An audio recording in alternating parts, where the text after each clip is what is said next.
Hello everyone, কেমন আছো সবাই? আশা করি ভালো আছো। সোয়েনিস লাইফস্টাইলে আরও একবার তোমাদের স্বাগত। সকাল সকাল আজ রান্না করে নিয়েছিলাম।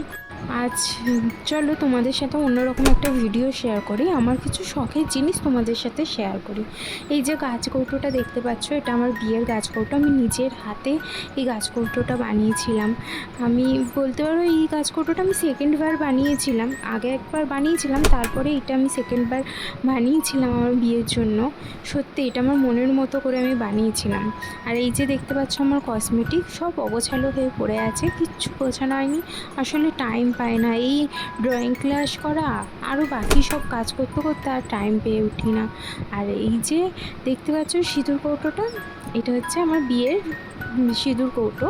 মানে আমার একটা খুব কাছের বন্ধু এই সিঁদুর কৌটোটা আমায় গিফট করেছিল। এটাই রূপোর সিঁদুর কৌটো। আর বলেছিল এই সিঁদুর কৌটো থেকে যখন সিঁদুর করবি তোর আমার কথা মনে পড়বে। বন্ধুত্ব তো এরকম হওয়ারই দরকার, তাই না? এরকম ছোটোখাটো জিনিসের মধ্যে দিয়েই এরকম বন্ধুত্বই তো বেঁচে থাকে।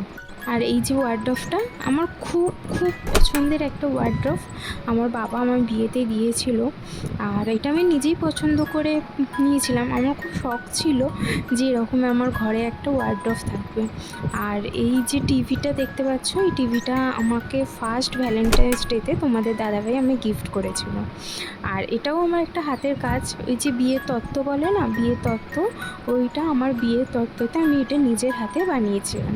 আর এখানে দেখতে পাচ্ছ বড় মা সব সময় আমার পাশে থাকে। আমি যখনই যেটা চাই বড় মার কাছ থেকে, বড় মা কোনো দিনই আমাকে সেটা খালি হাতে ফেরায় না।